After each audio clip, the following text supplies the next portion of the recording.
factory of 366. So 366, it can be written as 2 times 183. 2 times 183 means 366. Now 183, it can be written as 3 times 61. 3 times 61 means 183. So now we select prime numbers in all these numbers.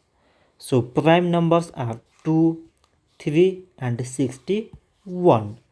So we can write 366 is equal to product of all these prime numbers, that is 2 times 3 times this 61.